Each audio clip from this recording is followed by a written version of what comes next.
Nuno, for inviting me to give this talk. This talk is slightly different in spirit from the rest of the talks here, in that I believe people care about vortices in their own right. For me, vortices are a way of coming up with examples for solving certain PDE that I care about. So that is the philosophy that I want to expound here. Right. The bottom line is the vortex Ansatz, as I like to call it, it produces vector bundles with many symmetries. So it was started by Witten, I believe, and then Oscar Garcia Prada came up with this vortex bundle, which is a rank 2 vector bundle over a surface. And then this was generalized by several people, including Lewis, to a general setting where you produce vector bundles with lots of symmetries. It can be used to dimensionally reduce several PDE to simpler PDE. This is the philosophy that I want to take. There are several PDE that I care about, and hopefully others do as well. And to come up with examples, you can find dimensional reductions using this vortex Ansatz. Now, systems of PDE might be an important future direction, which also I hope to convince for various reasons. This is a fertile testing ground for various conjectures. And so the classical, if I may use the word, application of this dimensional reduction is by Oscar Garcia Prada's proof of the existence of vortices. And as I said, I know the end goal in that paper was to prove the existence of vortices, but if I may turn it around, if you did not know the Donaldson-Uhlenbeck-Yau theorem, this would have been evidence for the Donaldson-Uhlenbeck-Yau theorem, right? Hermitian-Einstein metrics. Then the Kähler-Yang-Mills equations that I think Lewis and Mario spoke about. The vortex Ansatz plays a very important role in producing examples for the Kähler-Yang-Mills equations. I studied this so-called vector bundle Monge-Ampère equation, which will play an important role in this talk. It's mostly focus on that. Then you have Giesecke stability, that is Mumford stability, slope stability is the right algebra geometric abstraction for the Hermitian-Einstein equation. But unfortunately, Mumford stability is not a GIT notion. The correct GIT notion is Giesecke stability, and there is a corresponding PDE whose solvability hinges on Giesecke stability, introduced, I think, by Leung, maybe Yao, also studied by Dervan. But so, for instance, in the vortex Ansatz case, you can get some more information. Ghosh proved certain results to that effect. Now, the Kähler-Yang-Mills equations are very complicated beasts. So I came up with a toy model, the Calabi-Yang-Mills equations, which again, to test them, we've done it in the vortex case. For various reasons, Jean-Pierre, may he rest in peace, he came up with lots of systems of PDE. In fact, his last paper was on a system of PDE aimed at solving the Griffiths conjecture. And again, in the vortex Ansatz case, Mundell proved certain existence results. And so on. There's one more equation which was studied by Takahashi and so on. Okay. Right. Sorry. A little slow. Okay, so the aim is to basically prove this Kobayashi-Hitchin, Donaldson-Uhlenbeck-Yau type correspondence for this situation of the vortex bundle.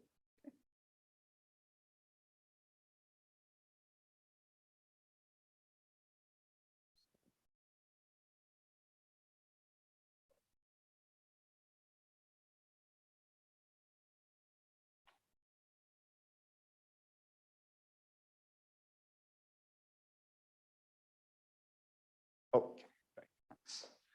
Okay, so let me quickly review the vortex Ansatz, although Oscar would have done a wonderful job of it already. So what you do is you take a Riemann surface, sigma, cross it with CP1, so you get a complex two-dimensional manifold. You put a Kähler metric on it, arising from a metric here and a metric here. You can stick a parameter here if you want to, but you don't have to. It depends on the kind of PDE you're considering, right? Sigma is a compact Riemann surface. This omega sigma is not arbitrary. It's the curvature of a line bundle over sigma. Now SU2 acts on S. It acts trivially on this beast, and it acts in the usual way on this. So the vortex bundle, whatever it is, it's an extension of two line bundles. It's a rank 2 vector bundle over this surface S. So these two line bundles, at least in my case, they come from L and the O2 bundle over here. This is L1 and this is L2. Okay, so these things depend on two integers, R1 and R2. Yeah. So when you have an extension, how do you construct an extension? Topologically, it's L1 direct sum L2. You need to put a complex, a holomorphic structure on it. To that end, you need a second fundamental form. That second fundamental form arises as a section of this bundle, L. Okay? That's why there's no coincidence. It's not a coincidence that there's a +1 here and there's no 1 here, because L1 tensor L2 star has an L here, right? Okay, so the vortex ansatz doesn't stop with the construction of the vortex bundle. Part of the algorithm is to also come up with nice symmetric metrics on V, so that you can plug them into the PDE and get symmetric solutions. So you consider a smooth metric H on L and a smooth function on sigma. And then you do the most obvious thing. You get a metric here and you get a metric here, right? And therefore, you get a metric here by taking the direct sum of these two. Okay, so this is the vortex ansatz, right? So you have rank 2 vector bundle, and you have this sort of a metric. You compute its curvature and so on and so forth, plug it into the PDE at hand, and hope that you can prove things. Yeah. Now, this can be extended to higher ranks and higher dimensional sigma. You can carry out the same algorithm. I mean, the fact that sigma is a Riemann surface really didn't play a role here. Higher ranks is a bit more complicated, but it can be done. Yeah. And with other kinds of symmetry groups and so on and so forth, you can generalize the heck out of this. Okay. So let's apply this vortex ansatz to various situations. As I said, the promise is this is a fertile testing ground for PDE. So let's look at certain PDE of interest. Let's start with the quote unquote classical case of Hermitian-Einstein metrics. So the Hermitian-Einstein equation for a rank 2 bundle on a surface with a background Kähler form omega is this one. Square root of -1 theta, where omega is lambda omega square times the identity endomorphism. Right. So if you use the vortex ansatz in this situation, you will get the classical vortex equation that we all know and love, right? So this equation can be solved using Kasdan-Warner theory. It can be solved in various ways, and Oscar, I believe, in his famous paper, Invariant Connections and Vortices, I think, in Communications and Mathematical Physics, he used this Kasdan-Warner general existence theorem for in Riemannian geometry to solve this equation. And that can be done if and only if the first Chern class of this beast is not very large, which is exactly the same thing as Mumford stability for invariant subsheets. Yeah. So if I did not know Donaldson, Uhlenbeck, and Yau's theorem, this would have been evidence in favor of it. So what I want to do is I want to give this a slightly different spin. So my favorite method is, so as I said, I mean, how do you solve a PDE, right? You can either use calculus of variations, you can use methods of sub and super solutions, you can take a flow, which is also a very popular way. My favorite method is the method of continuity, which is you take a PDE and you produce a family of PDE out of it, depending on a parameter, or perhaps more than one parameter. At t equals 0, you have a trivial PDE that you can solve. At t equals 1, it's the PDE that you want to solve. And you prove that the set of T for which the solution exists is open, closed, and non-empty. Right? So it contains the entire interval. So the method of continuity, the reason we all know that the solution exists here, the reason I'm reproving it is because this is precisely the method of continuity. This kind of a thing comes up in the vector bundle Monge-Ampere equation, which I won't go into, and at least I won't go into the details.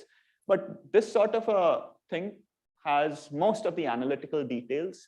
I mean, it's more complicated, but it has the flavor of the vector bundle Monge-Ampere equation. Moreover, as far as I know, I could be wrong, the experts can correct me, this sort of a method of continuity has probably not been used in the vortex case.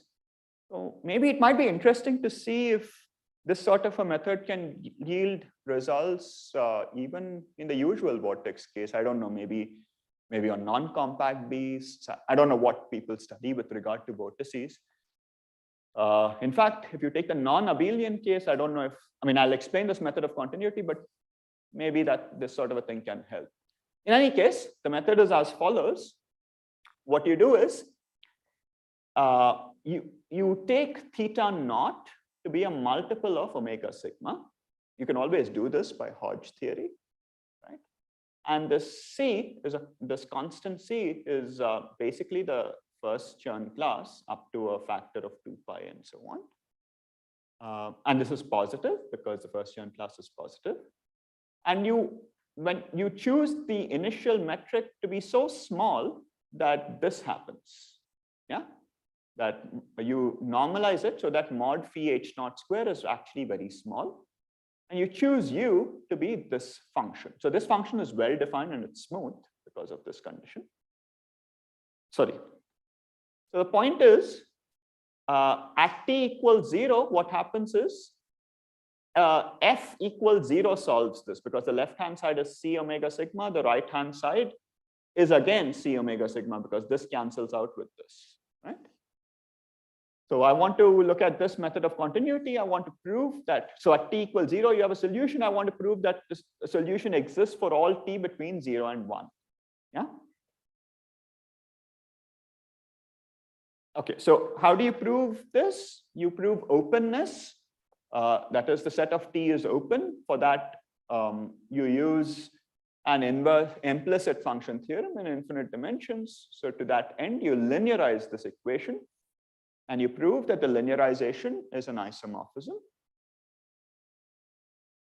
When you linearize it, you get something rather pleasant, and whose kernel is actually very easily trivial, because when you set this to 0, and you multiply and integrate by v and integrate by parts, on the left-hand side, you get a negative quantity. On the right-hand side, you get a positive quantity. Right? So it's an isomorphism. So the set of T for which there is a solution is definitely open.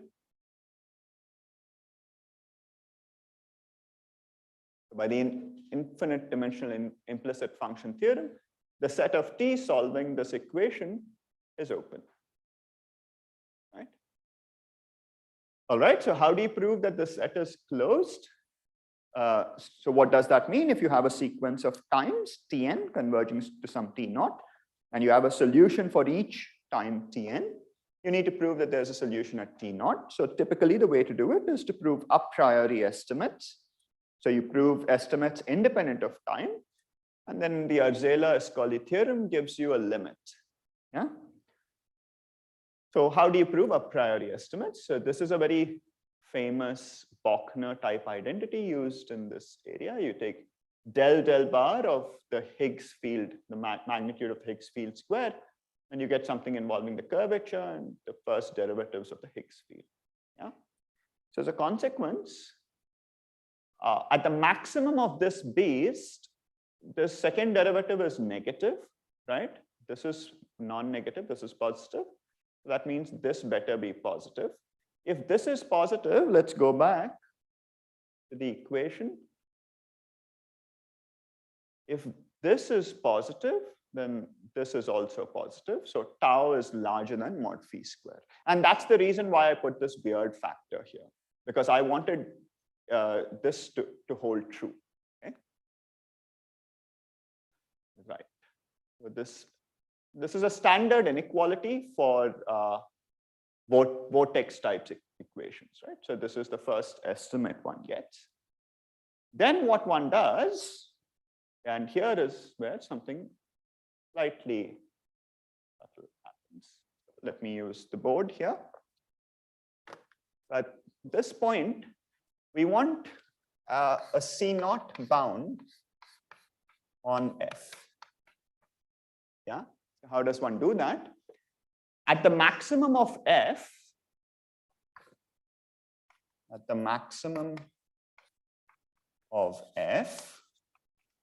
del bar F is negative.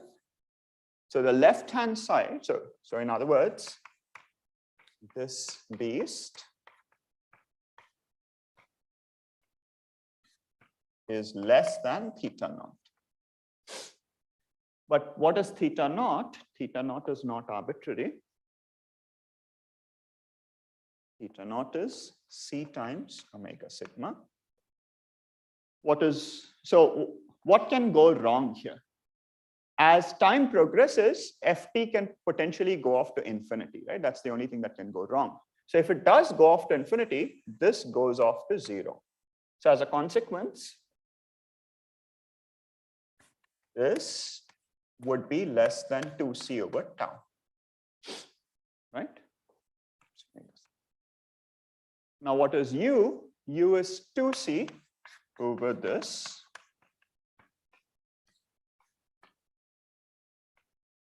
Right.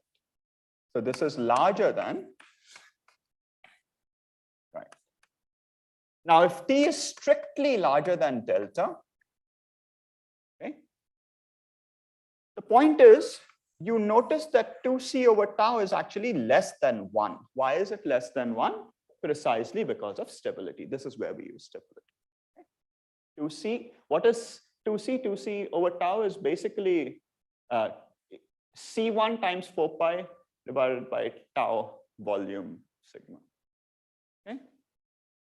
So as a consequence, this is less than 1. So when you raise it to a smaller power, you get something larger. So this is a contradiction. Provided t is strictly positive. Okay.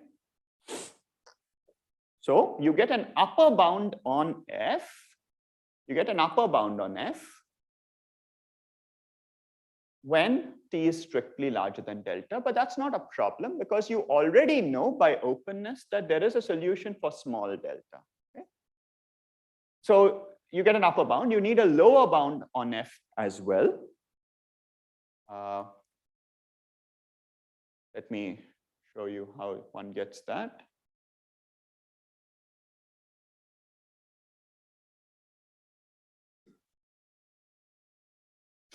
So you get an upper bound on F. And what you can now do is you can say that del bar. So if you multiply and integrate by parts and use the Poincare inequality and so on, you can get an L2 bound on F, and then you use elliptic estimates. This thing is bounded, its L2 norm is bounded, and therefore its W22 norm is bounded, etc., etc. Okay? So standard elliptic theory will take over from this point. It's straightforward. The key point is here. This is where we use stability. Okay?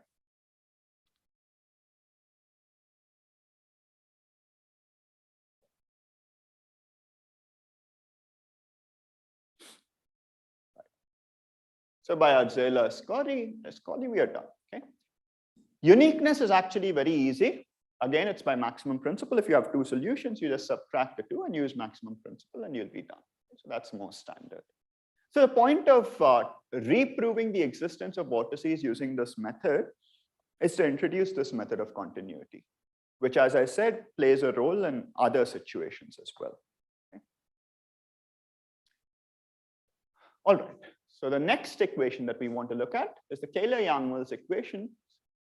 Maybe this has been done to death already. There have been 2 or 3 talks. So I won't go into too much detail. Okay, so why should you care? What is the motivation for what I'm about to say right now? If you want to parameterize a triple, a scalar manifold M, an ample line bundle L over it, and a vector bundle over it, if you want to parameterize them, you need to come up with equations that whose solution, if unique, will be related precisely to this data, right? And as Mario mentioned in his talk, due to physical considerations, so Mario in his thesis, so Oscar Garcia Prada, Mario Garcia Fernandez, and Luis Alvarez Consul came up with and extensively studied these scalar Yang-Mills equations. The first equation is just the usual Hermitian-Einstein equation. The second one is a perturbation of the scalar curvature, constant scalar curvature equation. This alpha is the perturbing parameter. Yeah? Now, so the point is, if you forget about the first equation, and if you set alpha to 0, you get a constant scalar curvature equation. And this is a horribly complicated equation, as people in scalar geometry know. It has not been solved in its full generality yet. It's an open problem. However, a simpler version of the scalar Yang-Mills, of this constant scalar curvature equation is the Kähler-Einstein equation, right? So in the Kähler-Einstein case, we all know that the Yau-Tian-Donaldson conjecture has been proven by various people. So the point is, the Kähler-Einstein version of this equation is, the reason that's a little easier is this is a 4th order PDE. That's the problem. The Kähler-Einstein equation can be reduced to a 2nd order PDE, right? So, sorry. In an ad hoc manner, I came up with a sort of a simpler version of this. I kept this the same. Instead of this, I put the Monge-Ampere equation. That is, if you put alpha as 0, it's the classical Monge-Ampere equation that Calabi came up with and Yau studied. So I then came up with this in an ad hoc manner. And then you can treat this alpha as a continuity parameter. When alpha is 0, you have a solution. You want to find solutions for all positive values of alpha, let's say. That proved openness. Then Ghosh came up with, he proved closedness for this equation in some settings, but you can also come up with a Kähler-Einstein version of it. That is, if alpha is 0, you get exactly the Kähler-Einstein equation on Fano manifolds. Okay? It's not, the coming up with part is trivial, right? You just write it down. The key point here is that you have moment map interpretations for these things. Okay? So the Kähler-Yang-Mills equations, why do we come up with this? Why put this weird second Chern character form at all? Because it's forced out of the moment map interpretation. Likewise, you have moment map interpretations for this and this as well. That's the key point. Okay? And there are several further generalizations due to Stopa and his collaborators. The point is, none of these equations have been solved in their full generality, and I don't see this happening anytime soon. Why? Because this itself has not been solved, right?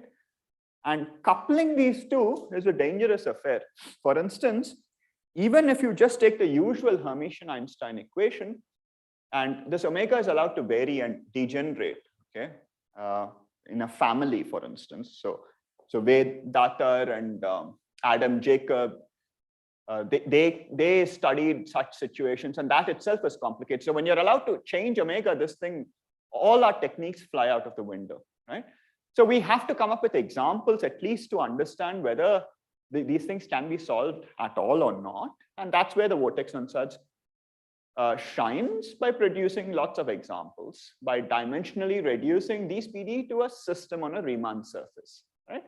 So this thing gives rise to the gravitating vortices that Mario and Lewis spoke about. This gives rise to something nasty, but Ghosh proved existence.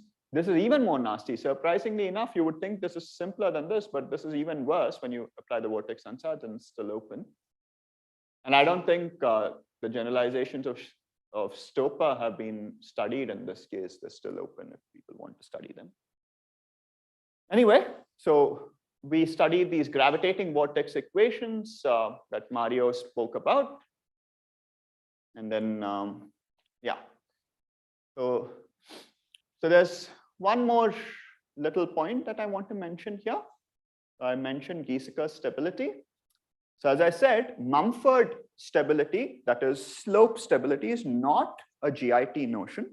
Giesecke stability is the correct GIT notion, but the corresponding PDE for this is very complicated and no one has solved it in its full generality. Leung and Derban have done some work on this. Now, what's the advantage of putting the vortex Ansatz here? Because the Giesecke stability, whatever it is, it involves, it's sort of an asymptotic notion. That is, something is Giesecke stable if for large values of a certain parameter, something happens. So how large must the parameter be? Well, the vortex Ansatz gives you an answer in that particular case, for instance. Right. Okay, so now I come to, if you wish, the main object of interest, for me at least. Okay, so Mumford stability involves the first Chern class, right? So let's recall what Mumford stability is. It's that if you have a vector bundle E, it's said to be Mumford stable with respect to an ample line bundle L, if whenever you have a coherent subsheaf of this saturated coherent subsheaf, then you take the first Chern class dot L minus 1 over the rank of it. This better be less than this. Yeah? So this Mumford stability involves only the first Chern class. Right. And so Mumford stability corresponds precisely to the Hermitian-Einstein equation, thanks to Donaldson, Uhlenbeck, and Yau, right? As a consequence of, and the point is, if you can solve this equation, you have a nice inequality involving the Chern classes. I think I could be wrong, I mean, something like this is less than or equal to 0. I mean, don't quote me on this, maybe I'm writing the wrong constants and so on.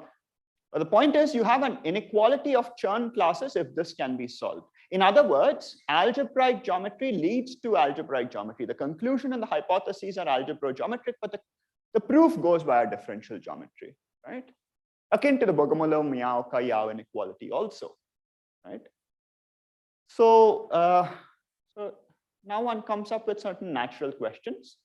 Is there a non-asymptotic stability condition involving higher Chern classes?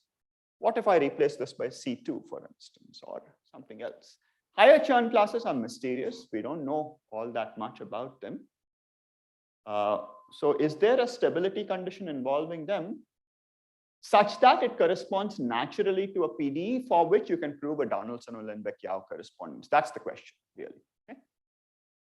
So this is one question that corresponds to a PDE, right? So this is one question, which is natural.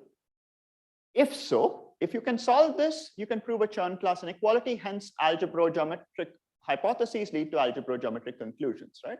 So if so, does its solvability imply inequalities between classes other than C1 and C2? Okay. So in other words, is there a fundamental reason why only C1 and C2 arise in these sorts of inequalities and so on, or can you actually make this better? So spoiler alert, I have no idea. Okay, no one does yet, but that's the dream. Okay, so that's one of my motivations, so to say. For the second question, there is one interesting answer, not quite an answer, but something that will head towards an answer, hopefully someday. So if you take a line bundle, okay, this is going to sound very stupid. If you take a line bundle, all its higher Chern classes vanish. So what the hell do I mean here by higher Chern classes? What I mean is the higher Chern character ones. Remember these, that if you take the Chern character, It's like the trace raised to n over n factorial. So even for a line bundle, say the third Chern class is basically C1 cube up to a factor. Okay. So that is still non-trivial even for a line bundle, right? Now, interestingly enough, there is this deformed Hermitian-Yang-Mills equation that is supposedly motivated by mirror symmetry, although some mirror symmetry experts don't seem to agree. Nonetheless, the deformed Hermitian-Yang-Mills equation, I don't know who introduced it first. Maybe it was Strominger, Yau, and Zaslow, Yau, Jung, and Zaslow. Anyway, it was first studied properly by Jacob and Yau, and then by Collins, Jacob, and Yau, and then several people, most notably Gao Chen, studied it extensively. So the point here is this equation, for this equation, I didn't complete the sentence. I mean, I didn't complete this, what I wanted to say. But for this equation, there is an inequality of Chern classes involving CH3 of L. Okay.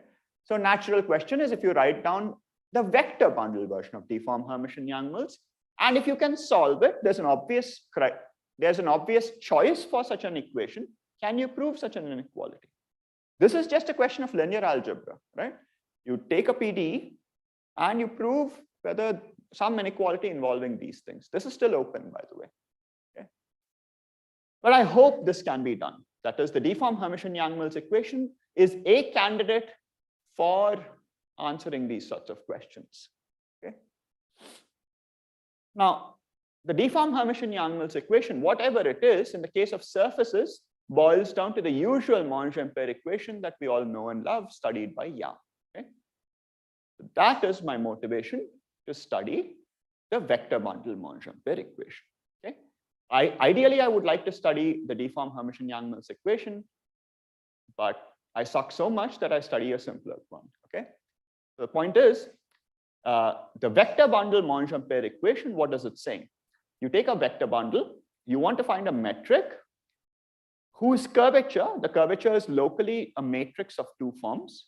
So when you raise it to n, what does that mean? You multiply this matrix with itself n times. So you get a matrix of top forms.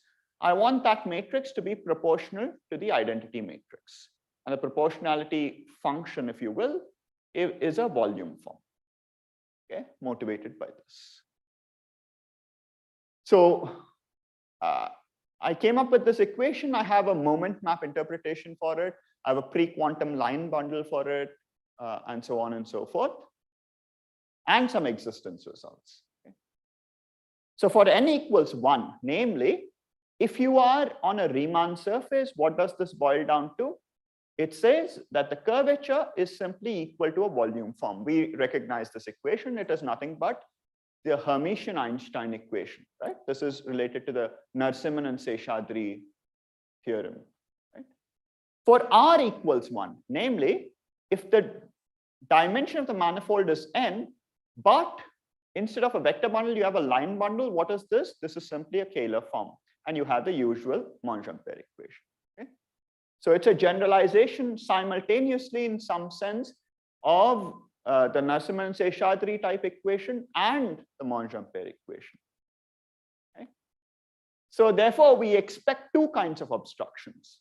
For the Hermitian-Einstein equation, we expect stability of some sort to be essential for solvability. For the Monge-Ampere equation, you can't solve the Monge-Ampere equation in any old Kähler class. I mean, any old class, this better be a Kähler class. In other words, omega phi must have a positive representative. So presumably, you have to find a metric whose curvature is positive in a certain sense if you want to be able to solve this. Okay, so there are two possible obstructions, positivity and stability. Yeah. So I have a candidate for stability here, and that candidate is this. If you have a saturated coherent subsheaf, then I conjecture that if you can solve the vector bundle Monge-Ampere equation, this inequality holds. And notice this inequality involves the top Chern character. therefore answering, if this were true, answering my first question. Is there a stability condition corresponding to a nice PDE whose solvability involves higher churn classes? Yes. I mean, hopefully. I don't know if this is true, okay? But I can verify it in certain cases. Yeah? So I've proven this inequality in this setting. If you have an indecomposable rank 2 bundle on a surface, then if you have a solution of this, it is stable in this sense. Okay? Saturated here mean for the subsheaf? Saturated in the sense that the quotient is torsion free.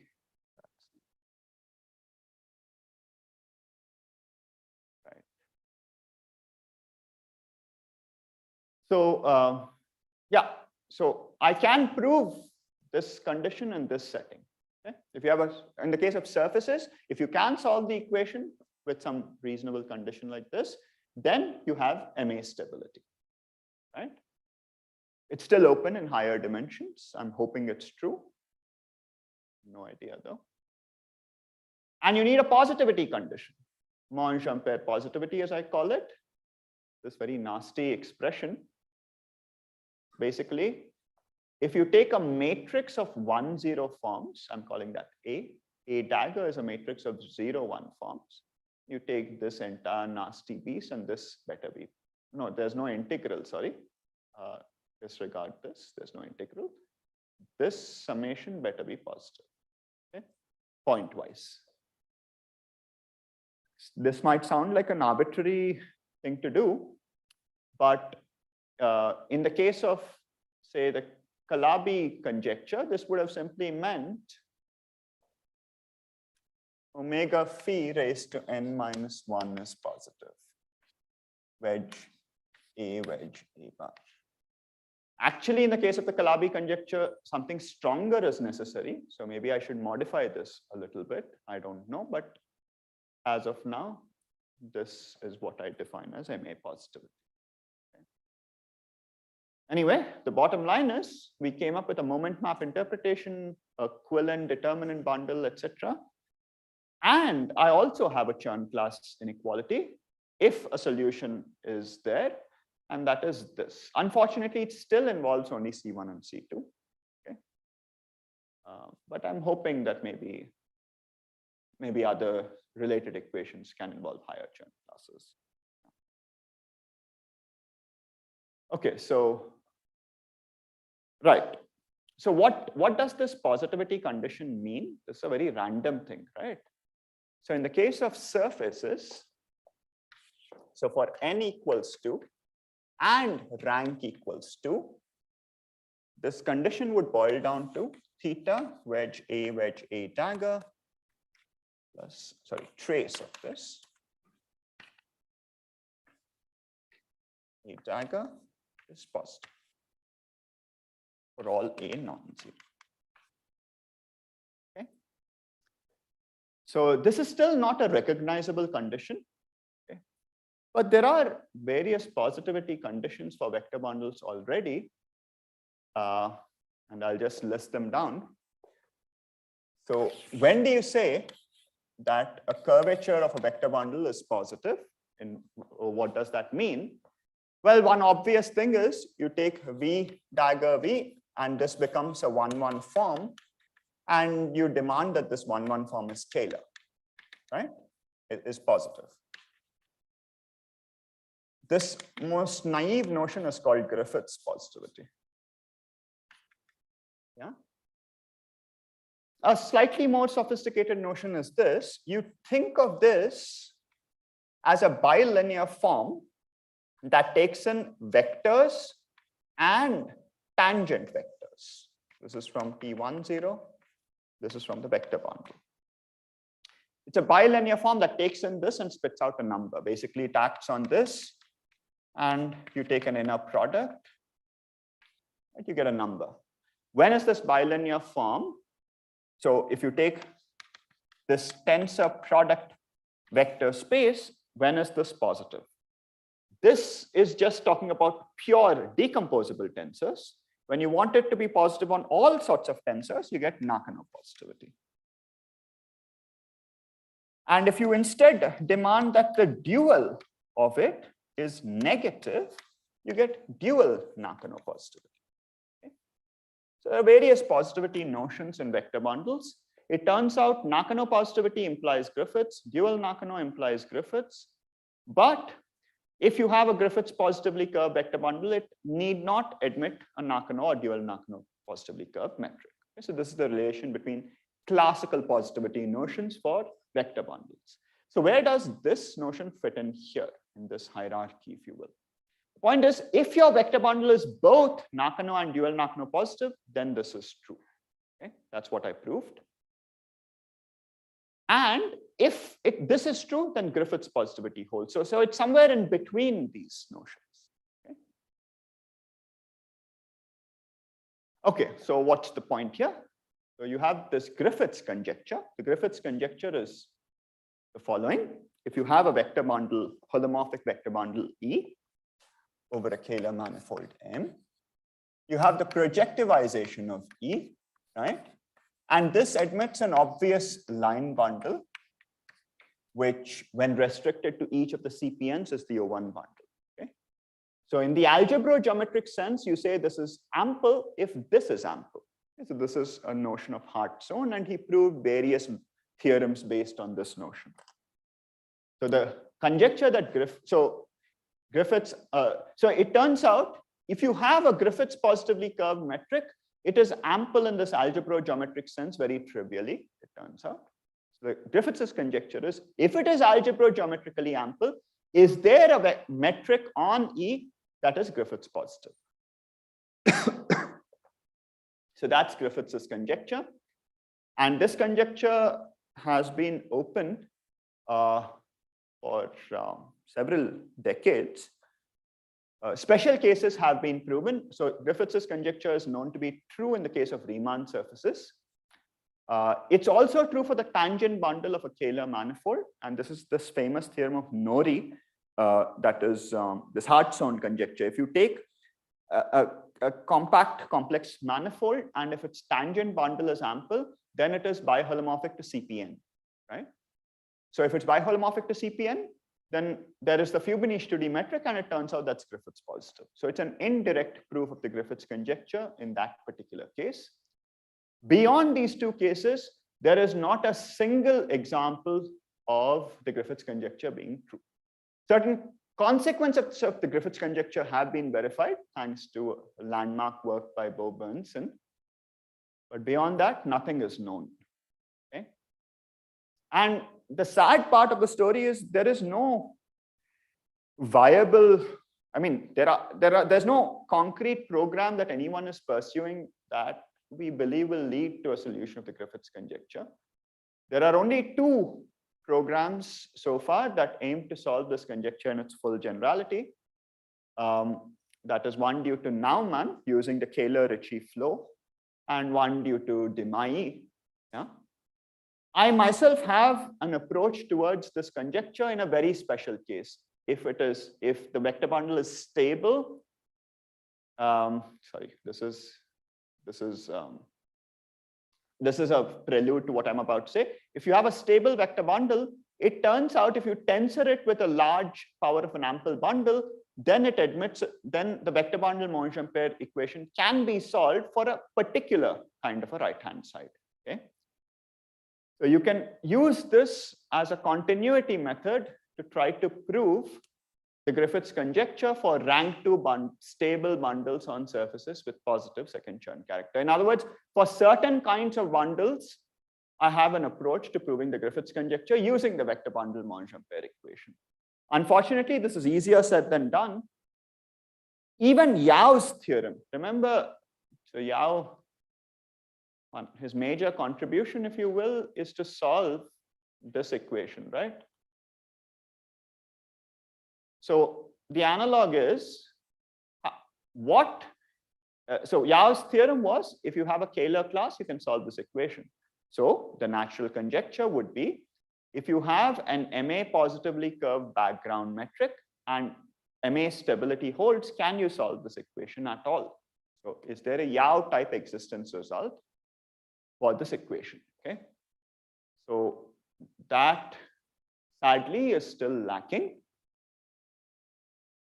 So we are, so Ballal proved that openness holds at least, and so only a priori estimates are left, but we know, Yao's main contribution was the a priori estimates, and we are still struggling with such things. So anyway, so with a vortex ansatz, the vector bundle Monge-Ampere equation reduces to an ugly equation, but it's still one single equation for one single function on a Riemann surface, as opposed to a system of equations, which is far worse, right? So you get this equation. Notice it doesn't look anything like the vortex equation except for this factor here, right? And I proved existence and uniqueness using a method of continuity, which is very similar to the vortex bundle. That's why I highlighted that method. And surprisingly enough, so typically when you study PD, estimates are the hardest part of the story. Openness and uniqueness are easiest. But here for me, uniqueness and openness proved to be the biggest challenges. The estimates were very straightforward. Okay.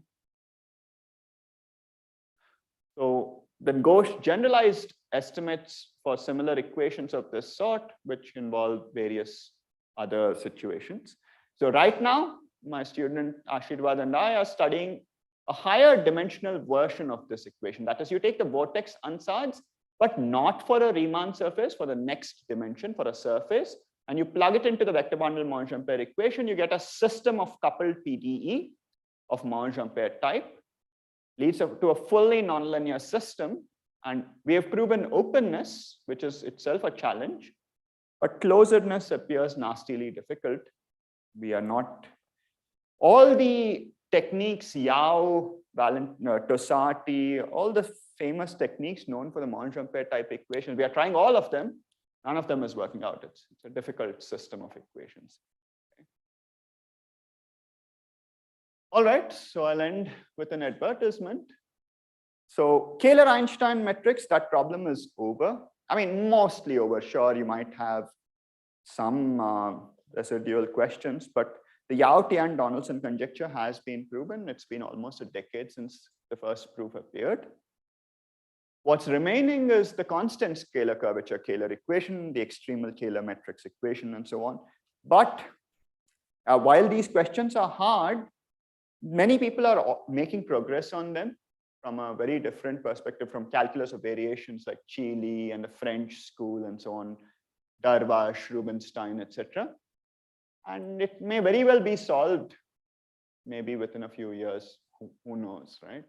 Maybe I'm just talking nonsense, but who knows? But the point is, the subject is branching out. People are moving out into Calabi-Yau manifolds, just degenerations of them, going into the symplectic side, Lagrangian submanifolds, mirror symmetry, etc. And one more direction is systems of PDE, right? The vector bundle Monge-Ampere equation, Kähler-Young-Mills, various things. For Dervan, for instance, introduced some systems and so on and so forth. So systems of fully nonlinear PDE have not been studied much. And they are very resistant to techniques like the maximum principle, because what do you use? You can't use a maximum principle for a bunch of functions, right? You use it only for one function at a time. So what do? Right? Evans-Krylov theory for proving higher order estimates. All of these are absent. So a wide gap in technology is available. Okay. Rewards do exist if you can solve this. For instance, Demai proposed several PDE-based approaches towards the Griffiths conjecture. And maybe if you have enough technology, you can carry over Demai's approach and hopefully prove it. These are all fully nonlinear systems. So the vortex ansatz is a fertile testing ground. At least we can see if these systems can be solved in this setting. If they can't be done even here, then there is no hope, right? And for instance, for the Demai approach, Mandal recently proved that some of his PD can be solved in the setting of the vortex bundle. Maybe that might someday lead to some hint as to how you might solve the full general equation. I'll stop here.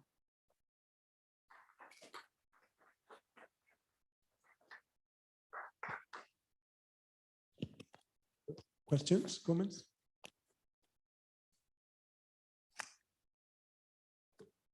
Are there online questions?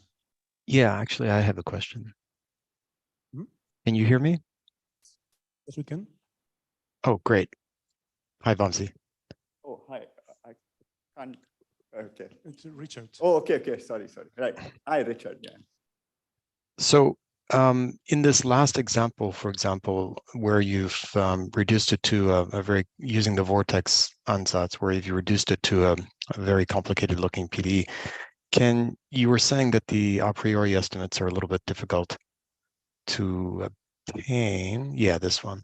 So this one, in this setting, a priori estimates are easy, but uniqueness and openness. I see. But if you instead, so the Vortex Ansatz is typically for sigma cross P1, where sigma is a Riemann surface. But if you instead demand sigma is a surface, like a complex two-dimensional manifold, then you get a genuine system of PDE. It's not just a single equation. And the system of PDE is fully coupled. I mean, then you can't decouple it. In that case, a priori estimates, we have no idea. So my question is, do you sort of know that all you need is like C2 alpha kind of? Yeah, that's true. C2 alpha, that's the usual thing. And then can you reduce it to a C0 estimate?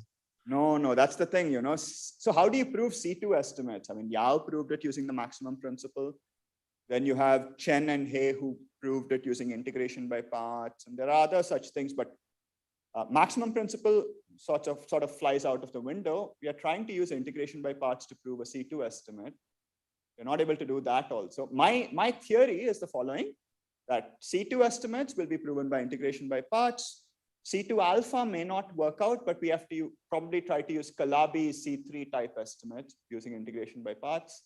And C naught estimate, we have no idea. I mean, Moser iteration fails for systems, for instance. So we're completely in the dark, actually. I see. Thank you.